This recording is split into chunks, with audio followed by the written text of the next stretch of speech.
जय हिंद दोस्तों। हम पूर्वावलोकन की सीरीज कर रहे थे भारतीय इतिहास में। आधुनिक भारत का इतिहास यानी मॉडर्न हिस्ट्री चल रही है, जो कि यूपी में जो पीसीएस होने वाला है और जो आरओ एआरओ होने वाला है, दोनों के लिए महत्वपूर्ण है। और महत्वपूर्ण तो सभी स्टेट के पीसीएस के लिए भी है। आप यूपीएससी वाले हैं तब भी आप देख सकते हैं, अगर आपको 2 साल बाद 3 साल बाद एग्जाम देना है तो, क्योंकि यहाँ से भी क्वेश्चन के फैक्ट और क्वेश्चन आईएएस वाले भी इसमें पड़े हुए होते हैं, तो वहां आपको कहीं ना कहीं फायदा देगा। ठीक है, जिसमें आज हमें रोलेट एक्ट और जलियांवाला बाग हत्याकांड कंप्लीट करना है। इसके बाद एक और टॉपिक है, वह भी कंप्लीट कर लेंगे। एग्जाम नजदीक आ गया है तो थोड़ा सा ड्यूरेशन बढ़ा देते हैं। रोज 30 मिनट 40 मिनट रहता है, अब 1 घंटे के आसपास वीडियोज बनाना शुरू करते हैं। पहला क्वेश्चन, भारतीय स्वतंत्रता संग्राम के दौरान रॉलेट एक्ट ने किस कारण से सार्वजनिक रोष उत्पन्न किया? क्या वह धर्म से रिलेटेड था, क्या वह शिक्षा से रिलेटेड था, क्या वह मुकदमा जेल भेजने से रिलेटेड था, या ट्रेड यूनियन से रिलेटेड था? तो हमें पता है मुकदमा, जो बिना वकील बिना दलील वाला था। एक बार पढ़ लेते हैं जिससे सारे क्वेश्चन सही हो जाएंगे। भारत में बढ़ रही क्रांतिकारी गतिविधियों को कुचलने के लिए सरकार ने 1917 में न्यायाधीश सिडनी रॉलेट की अध्यक्षता में, जो मैं सर्किल करता हूं या हाईलाइट करता हूं, यानी वह दोनों चीजें महत्वपूर्ण है। ठीक है, जो पुराने हैं उन्हें पता होगा। अध्यक्षता में एक समिति गठित की जिसका उद्देश्य क्या था? आतंकवाद को कुचलने के लिए प्रभावी योजना का निर्माण करना। आप जानते हैं जो हमारे क्रांतिकारी थे उन्हें यह लोग आतंकवादी कहकर संबोधित करते थे, क्योंकि उनके लिए वह विपक्ष का काम करते थे। हमारे लिए, हमारे देश के गौरव थे वो, और अब हैं भी, मतलब। तो इसके सुझाव पर मार्च 1919 में पारित विधेयक रॉलेट एक्ट के नाम से जाना गया। रॉलेट अधिनियम के द्वारा अंग्रेजी सरकार जिसको चाहे जब तक चाहे बिना मुकदमा चलाए जेल में बंद रख सकती थी। इसीलिए इस कानून को बिना वकील, बिना अपील, बिना दलील का कानून कहा गया। तो जो सर्किल किया वह इंपॉर्टेंट है और जो हाईलाइट किया वह इंपॉर्टेंट है। चलिए दूसरा क्वेश्चन, आप भी आंसर दे रहे होंगे तो बेहतर रहेगा। रॉलेट एक्ट लाने का क्या प्रयोजन था? तो रॉलेट एक्ट भूमि सुधार के लिए था? नहीं। राष्ट्रीय एवं क्रांतिकारी गतिविधियों पर रोक लगाने के लिए था? यस, यही वाला सही होना चाहिए। ठीक है, तीसरा क्वेश्चन, रॉलेट एक्ट भारत में लागू किया गया, कब किया गया? तो 1909 में लागू किया गया। ठीक है, चौथा, रॉलेट एक्ट का लक्ष्य क्या था? युद्ध प्रयासों का अनिवार्य आर्थिक समर्थन, तो आर्थिक से कोई लेना देना नहीं।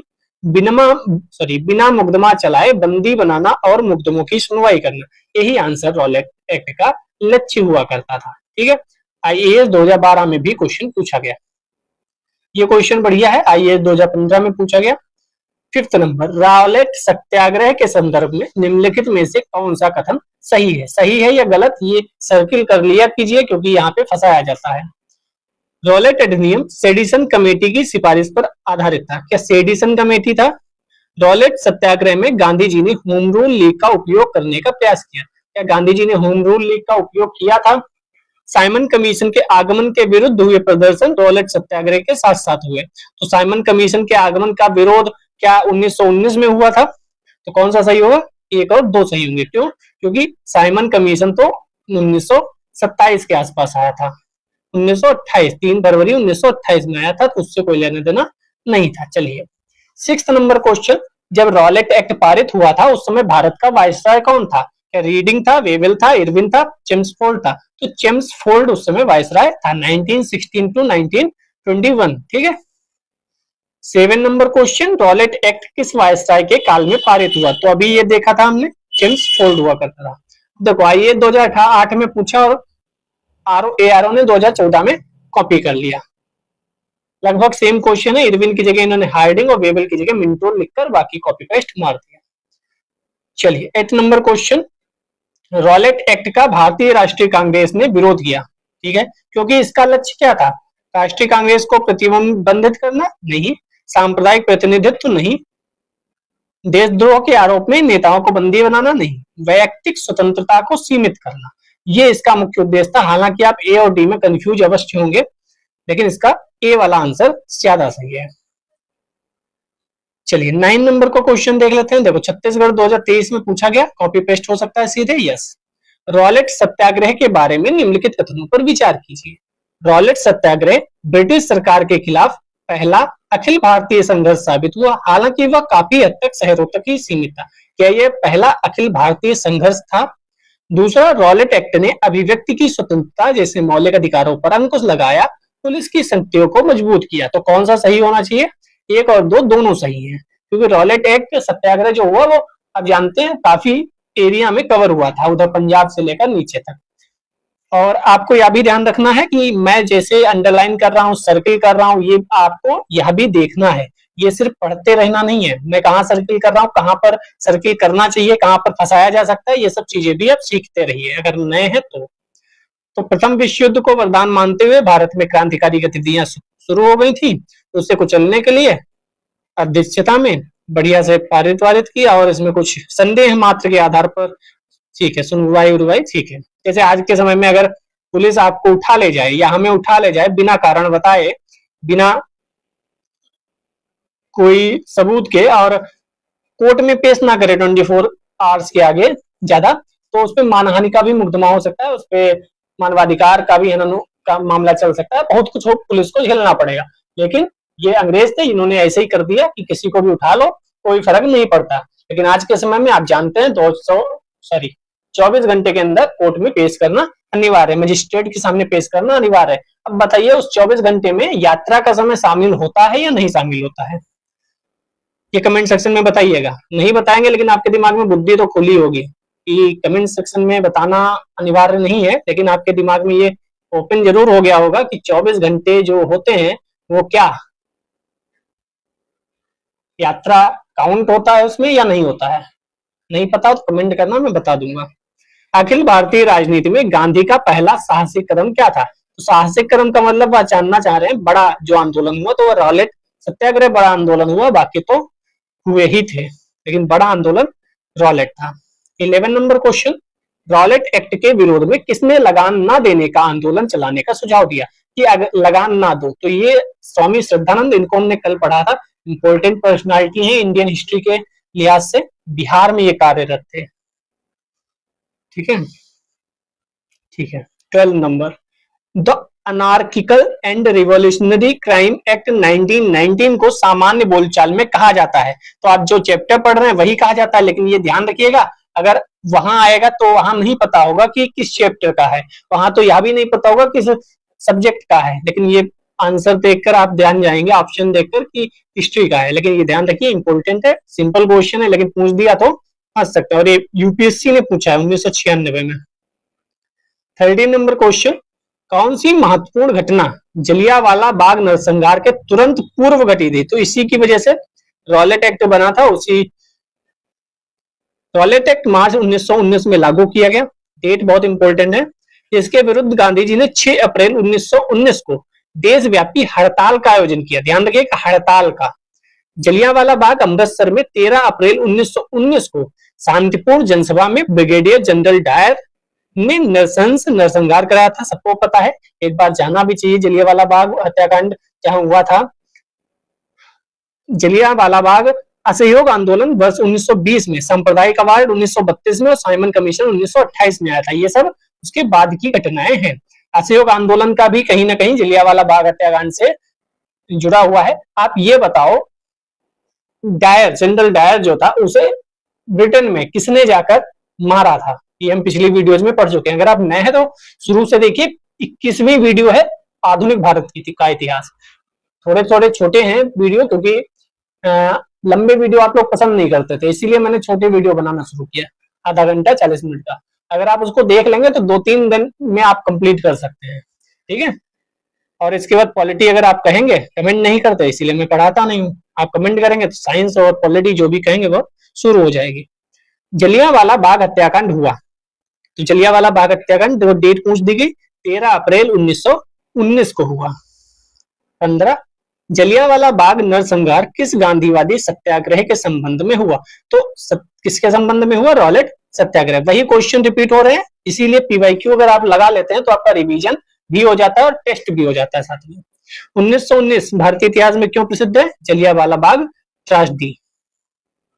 17, जलियांवाला बाग कत्लेआम किस शहर में हुआ था? कत्लेआम इसलिए प्रयोग किया जा रहा है क्योंकि वहां उस अंग्रेज के द्वारा कत्लेआम ही किया गया था, वहां वह हत्या ही की गई थी लोगों की, और तभी हमारे एक महान स्वतंत्रता सेनानी ने ब्रिटेन में जाकर उसकी औकात दिखाई घर में घुस के गोली मारी थी, पिछले वीडियो में हमने उसको कवर किया है। जनरल डायर का नाम किस घटना से जुड़ा हुआ है? तो जनरल डायर का नाम जलियांवाला बाग से जुड़ा हुआ है। 19 काफी संख्या में लोग अमृतसर के जलियांवाला बाग में 13 अप्रैल को एकत्रित हुए थे। क्यों एकत्रित हुए थे? तो डॉक्टर सैफुद्दीन किचलू और डॉक्टर सत्यपाल जी की जो अरेस्ट कर लिया था इन लोगों ने, उसी के विरोध में कि आपने कैसे अरेस्ट कर लिया। पंजाब के दो लोकप्रिय नेता डॉक्टर सैफुद्दीन किचलू और डॉक्टर सत्यपाल जी की गिरफ्तारी और ब्रिटिश दमन का ब्रिगेडियर विरोध करने के लिए 13 अप्रैल 1919 बैसाखी का दिन था। ठीक है, सार्वजनिक सभा बुलाई गई थी। ठीक है, नेत्री शांतिपूर्ण लोगों को गोलियां चला दी, 1000 लोगों की हत्या कर दी गई, 379 लोग मारे गए थे। सरकारी रिपोर्ट में 379 लिखा, जबकि एक्चुअल में 1000 से ज्यादा ही लोग थे। ठीक है, इस समय एक और घटना घटित हुई। रविन्द्रनाथ टैगोर जी ने अपनी नाइट की उपाधि त्याग दी और शंकर नायर ने वायसराय की कार्यकारिणी से इस्तीफा दे दिया। ये भी दो घटनाएं बड़ी थी कि हम इसका विरोध करते हैं। विरोध जताने के लिए बहुत कुछ करना पड़ता है, कोई उपाधि छोड़ देता है, कोई पद से इस्तीफा देता है और कोई कुछ और कर सकता है। जो भी इसके पास है वो विरोध कई तरीके से हो सकता है। जैसे इस समय एसएससी का प्रोटेस्ट चल रहा है तो लोग कई तरीके से विरोध कर रहे हैं। कोई सीजीआई को पत्र लिख रहा है, आप भी कोई एसएससी को जानते हैं जो बच्चा तैयारी कर रहा है उससे कहिए आप भी सीजीआई को, प्रेसिडेंट साहब को या आप पीएमओ को पत्र लिखिए, सीजीआई को जरूर लिखिए और अपनी लड़ाई स्वयं लड़िए। क्योंकि कई बार हम लोग सोचते हैं फलाना कर लेगा तो फलानी नौकरी भी पा जाएगा, क्योंकि ये भारत के लोगों में और खासकर हिंदी बेल्ट में बहुत ज्यादा दिक्कत है कि आंदोलन में जाना है, चले ही जाएंगे, सबको क्या जरूरत है, 1000 लोग जाएंगे ही, तो आप घर में बैठ के मलाई ना खाइए, दूसरा लाठी खाए मलाई खाए।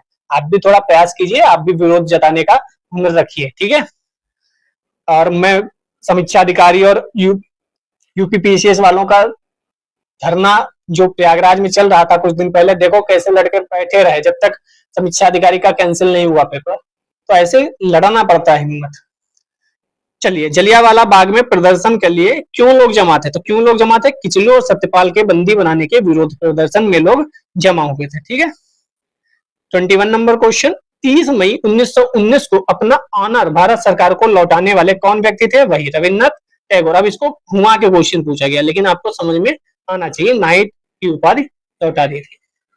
जलियांवाला बाग हत्याकांड 1919 में पंजाब में हुए अत्याचारों से अपने विरोध के रूप में विख्यात ब्रिटिश सरकार द्वारा प्रदान की गई नाइट की उपाधि रविन्द्रनाथ टैगोर। अब देखो इतना कहानी बना के पूछा, सिंपल सा है, तो ये भी वही सिंपल सा, जलियांवाला बाग हत्याकांड के बाद टैगोर साहब ने उपाधि लौटा दी। यहाँ भी सेम क्वेश्चन, जलियांवाला बाग नरसंहार के बाद नाइट की उपाधि त्याग दी थी। 25 फिर वही रविन्द्रनाथ टैगोर जी। आगे बढ़ते हैं। अब तो ये 2022 यूपीपीसीएस ने पूछा, तो क्वेश्चन नए कहां से लाओगे? वही तो क्वेश्चन है मुट्ठी भर ना। तो हिस्ट्री में ये बात एक फायदे की होती है, मॉडर्न हिस्ट्री में देखा जाए कि वही क्वेश्चन है, वही आपको रिपीट करने हैं। चलिए, ये तो क्वेश्चन थोड़ा सा मिसप्रिंट है, आगे बढ़ते हैं। 27 नीचे दो कथन दिए गए हैं। ARO 2021 में पूछा गया, रविन्द्रनाथ टैगोर ने नाइटहुड की उपाधि त्याग दिया। यस, त्यागी थी। वे असहयोग आंदोलन में भाग लेना चाहते थे। तो ऐसा कुछ नहीं है। ठीक है, असहयोग आंदोलन में भाग लेना चाहते थे इसलिए उपाधि त्यागी, नहीं, ऐसा कुछ नहीं है, इसलिए ये सही है, आर गलत है। 28 जलियांवाला बाग हत्याकांड के विरोध में कार्यकारिणी की परिषद से शंकरन नायर जी ने इस्तीफा दिया था। याद कर लो, ये क्वेश्चन पूछा जा सकता है। 29 जलियांवाला बाग हत्याकांड के विरोध में निम्नलिखित में से किसने वायसराय की कार्य परिषद से त्यागपत्र दे दिया? तो किसने त्यागपत्र दिया था? शंकरन नायर जी ने। 30 जलियांवाला कांड के विरोध में सर की उपाधि किसने त्याग दी थी? तो रविन्द्रनाथ टैगोर। सर या नाइट दोनों याद रखिएगा। 31 नीचे कूट दिए गए हैं, उनको सही क्रम में बताना है। जलियांवाला बाग नरसंहार, सत्यपाल का बंदी बनाया जाना। तो डॉक्टर सत्यपाल को बंदी बनाया, उसके बाद जलियांवाला नरसंहार हुआ। 1919 का अमृतसर कांग्रेस का अधिवेशन, तो ये तो सबसे बाद में हुआ होगा। 213 कहीं है, 213, यस, ए में ही है 213। ठीक है, तो डेट इसलिए भी याद रहनी चाहिए। देखो अब 1919 तीनों है, अगर आप डेट नहीं याद करोगे तो आपका कैसे काम चलेगा? ठीक है, तो डेट आवश्यक है। अब जैसे कांग्रेस का अधिवेशन नहीं भी पता है तो हमें पता है दिसंबर लास्ट में ही अधिकतर कांग्रेस के अधिवेशन हुए हैं, अगर स्पेशल अधिवेशन नहीं है तो, विशेष अधिवेशन नहीं है तो। 32 हंटर आयोग की नियुक्ति क्यों हुई? जलियांवाला बाग हत्याकांड के बाद हंटर आयोग बनाया गया था। कुछ शिक्षा के लिए भी आयोग बनाए गए थे, वह भी आपको याद रखने हैं। जलियांवाला बाग हत्याकांड 13 अप्रैल 1919 को जांच के लिए अंडर कमीशन बनाया गया। मार्च 1920 में उसने रिपोर्ट प्रस्तुत की जिसमें इस दुर्घटना के लिए सरकार को दोषी नहीं बताया। ये ध्यान रखिएगा, ये भी पूछा जा सकता है। उपद्रव क्रांति का रूप ग्रहण कर लेते, मार्शल लॉ अनिवार्य था, भीड़ की दिखता देखते हुए गोली चलाना पूर्णतः न्यायोचित था, ये सब याद रखना है। डायर के इस कार्य को केवल निर्णय लेने की भूल बताया कि हो जाती है गलतियां वाला, बाकी उसको बचा के ले गया। ठीक है, वही अखबार आपका है, कहते हैं ना कि झूठ को सच लिख दो, अखबार तुम्हारा है। तो आपकी कमेटी है, आपके लोग हैं, आपके ही लोगों के खिलाफ बोलना है, सब कुछ आपका है, तो आप जो कह दो वही सच। और हाँ, ये वीडियो शेयर भी की जा सकती है, एक ऑप्शन इसमें शेयर वाला भी है, आप लोग भूल जाते हैं। लाइक के लिए थैंक यू। जलियांवाला बाग हत्याकांड के लिए जिम्मेदार ओ डायर को निम्न में से किसने गोली मारी थी? यही मैं बता रहा था, ऊधम सिंह। ऊधम सिंह ने घर में घुस के जाके मारा और बताया कि बेटा हम भी गोली मारना जानते हैं, लेकिन क्या करें, हम बंधे हुए हैं अपने संस्कारों की वजह से, लेकिन तुम्हारे जैसे पापी को घुस के मारेंगे। इनका नाम याद रखा करिए आप लोग, ये भी बड़े व्यक्ति हैं, ब्रिटेन में जाकर गोली मार कर आए हैं ऊधम सिंह जी। डेट भी याद रखो, 13 मार्च 1940 में पंजाब के क्रांतिकारी नेता ऊधम सिंह ने जलियांवाला बाग नरसंहार के बदला लेने के लिए इस हत्याकांड के समय पंजाब के लेफ्टिनेंट गवर्नर रहे सर माइकल ओ डायर को लंदन में हत्या कर दी, जिसके लिए उन्हें गिरफ्तार कर मृत्युदंड दिया गया। और यहाँ कहा जाता है कि भैया हम दिल्ली नहीं जाएंगे प्रदर्शन करने, हमें तो ऐसे मिल जाए नौकरी। 34, हालांकि उनकी तुलना करना सही नहीं है, लेकिन फिर भी मैं बस एग्जाम्पल के थ्रू बता रहा हूँ आपको। लंदन में 13 मार्च 1940 को सर माइकल ओ डायर को गोली से किसने मारा था? तो सरदार ऊधम सिंह। ऊधम सिंह ने लंदन में किसको मारा था? माइकल ओ डायर को।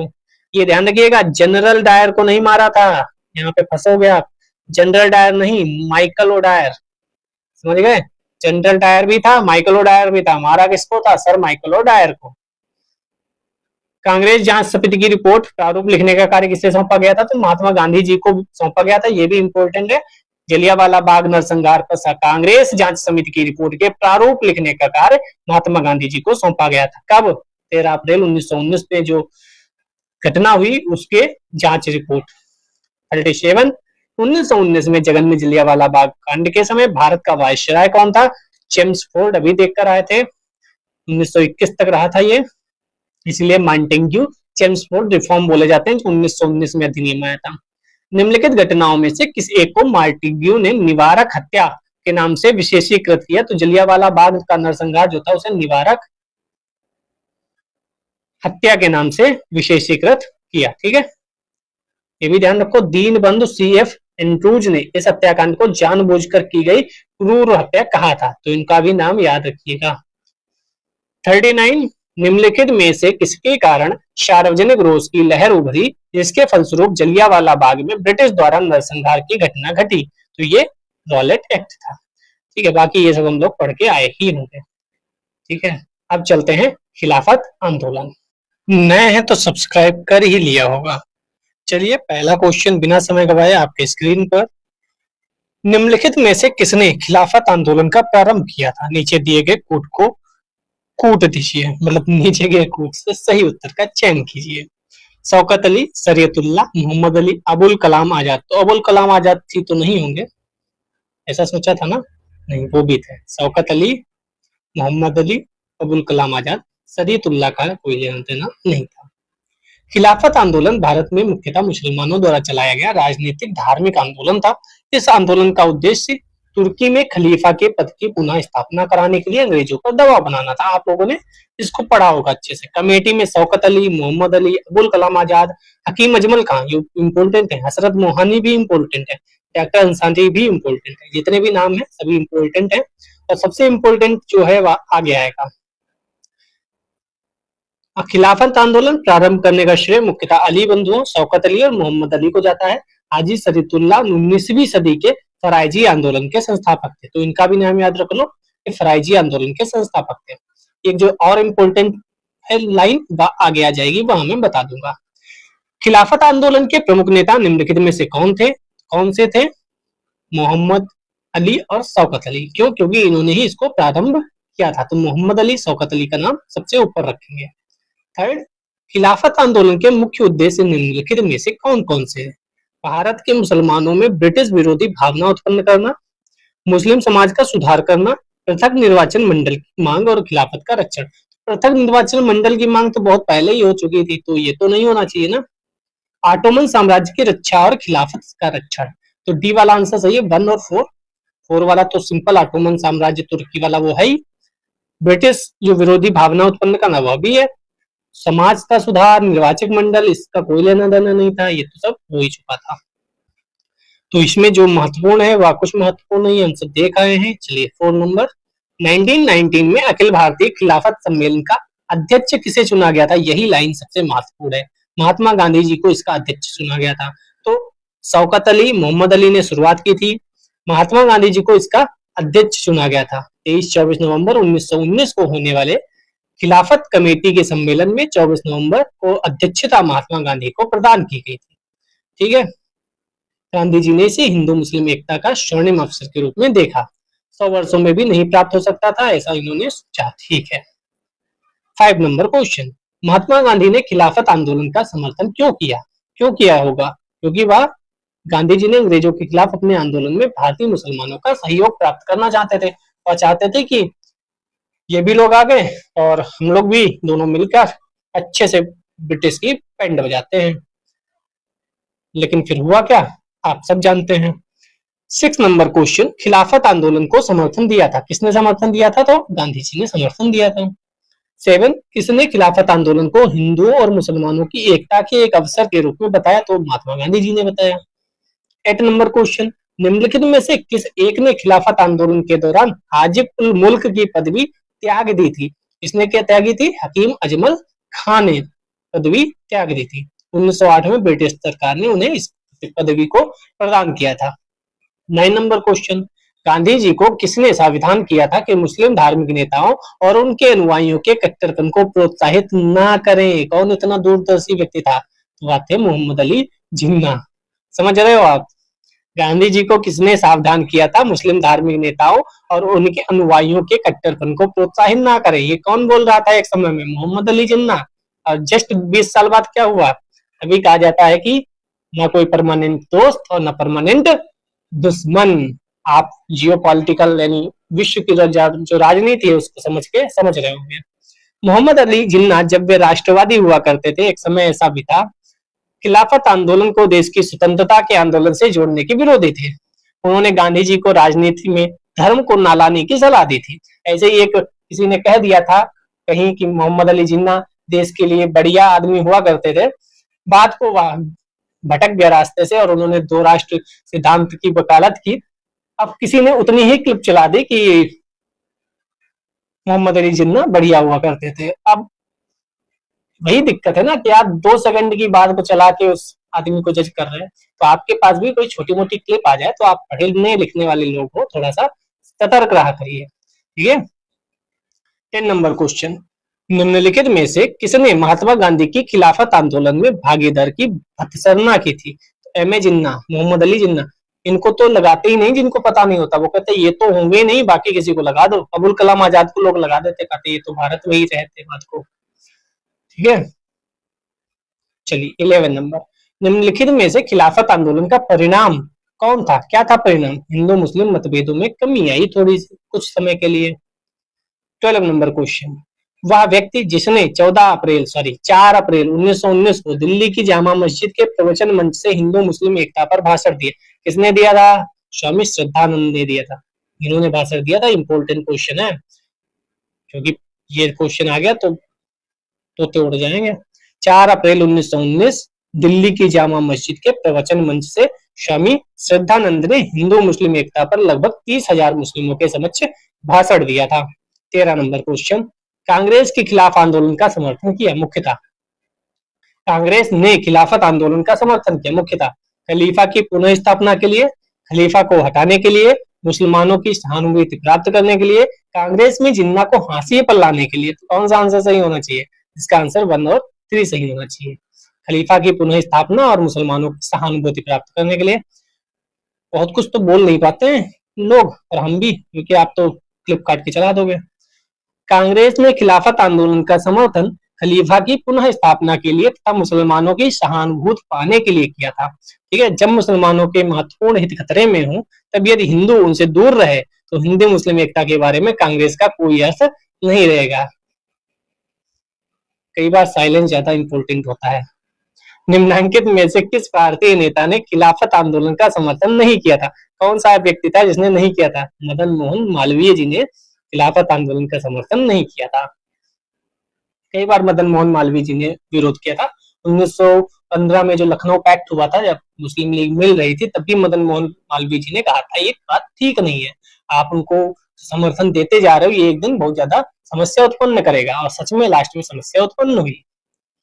15 नंबर क्वेश्चन, वर्ष 1920 की खिलाफत कमेटी की सभा जिसने गांधी जी को असहयोग आंदोलन के नेतृत्व को संभालने का अनुरोध किया था, और किस शहर में हुई थी? वह हुई थी इलाहाबाद, जो कि आज का प्रयागराज हो गया है।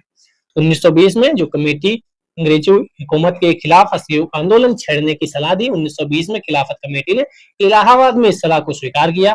ठीक है, लाला लाजपत राय की अध्यक्षता में असहयोग आंदोलन के प्रस्ताव को स्वीकार कर लिया गया कलकत्ता के विशेष अधिवेशन में। तो ये भी ध्यान रखिएगा, 1920 में एक विशेष अधिवेशन भी हुआ था। जब दिसंबर में होते हैं अधिवेशन, लेकिन बहुत ज्यादा समस्या हो जाती है तो वह जल्दी भी कर लेते हैं। 16 नंबर, इस मिसाल में हम मुसलमानों को हिंदुओं से भिड़ा नहीं पाए।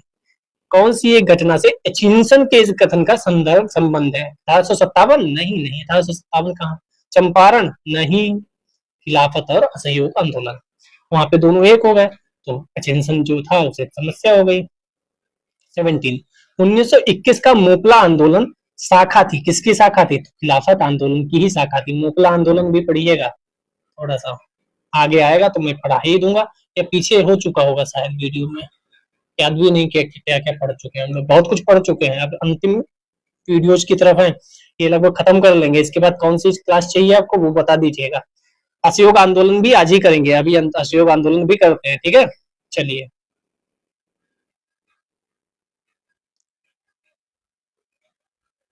पहला क्वेश्चन आपके स्क्रीन पर रखते हैं।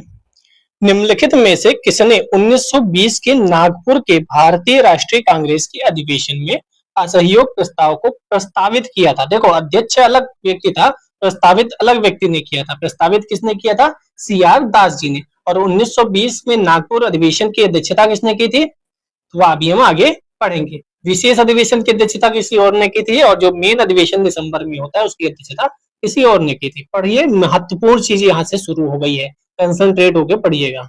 सितंबर 1920 में कलकत्ता में संपन्न भारतीय राष्ट्रीय कांग्रेस के विशेष अधिवेशन में महात्मा गांधी ने असहयोग के प्रस्ताव को प्रस्तावित किया था, जिसका सीआर दास ने विरोध किया था। यहाँ क्वेश्चन क्या पूछा गया? निम्नलिखित में से किसने 1920 के नागपुर के भारतीय राष्ट्रीय कांग्रेस के अधिवेशन में असहयोग प्रस्ताव को प्रस्तावित किया था? अब देखो मजे की बात, दिसंबर 1920 नागपुर में संपन्न कांग्रेस के वार्षिक अधिवेशन में असहयोग प्रस्ताव पर व्यापक चर्चा हुई, इसका अनुसमर्थन किया गया। नागपुर अधिवेशन में असहयोग प्रस्ताव सीआर दास ने ही प्रस्तावित किया था। यहाँ वह क्या कर रहे थे? विरोध कर रहे थे। तभी कई बार आपने देखा होगा, भाजपा अगर कहीं मुख्यमंत्री का चेहरा, जैसे राजस्थान में हुआ था कि मुख्यमंत्री बनाना था भाजपा को, तो वह उन्हीं लोगों से नाम प्रस्तावित करवाते थे जिनका सबसे ज्यादा महत्व था, जो खुद मुख्यमंत्री बनना चाहते थे, उन्हीं को पर्ची थमाकर नाम बोलवाया जाता था, प्रस्तावित कराया जाता था नाम। ऐसे ही यहाँ क्या हुआ कि सितंबर 1920 में जो विशेष अधिवेशन हुआ, वहां सीआर दास जी ने विरोध किया। अगर पूछा जाए सितंबर 1920 में कलकत्ता में किसने प्रस्तावित किया था? महात्मा गांधी जी ने प्रस्तावित किया था, लेकिन सीआर दास जी ने विरोध किया था। अगर ये बात बाहर आती कि सीआर दास विरोध में है तो क्या होता? हंगामा होता, थोड़ा ब्रिटिशर्स को मजा आता कि देखो फूट पड़ गई। इसीलिए क्या किया उन्होंने? बात को समझाया, दोनों लोग बैठे होंगे, सब लोग बैठे होंगे, बात हुई होगी, कुछ ऐड ऑन हुआ होगा, कुछ निकला होगा उसमें से, फिर सीआर दास जी से ही प्रस्तावित कराया गया। और सीआर दास जी ने प्रस्तावित किया, इसका मतलब क्या है?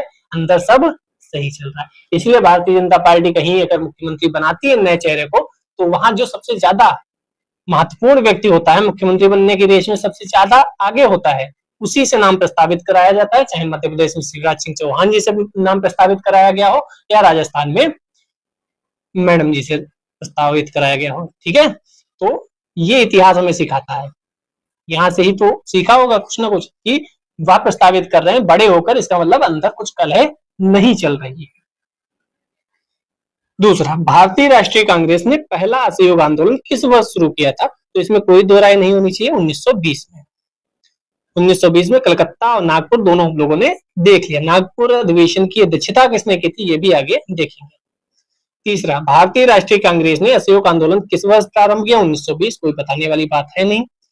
महात्मा गांधी द्वारा चलाया गया प्रथम जन आंदोलन था, प्रथम जन आंदोलन कौन सा था? असहयोग आंदोलन।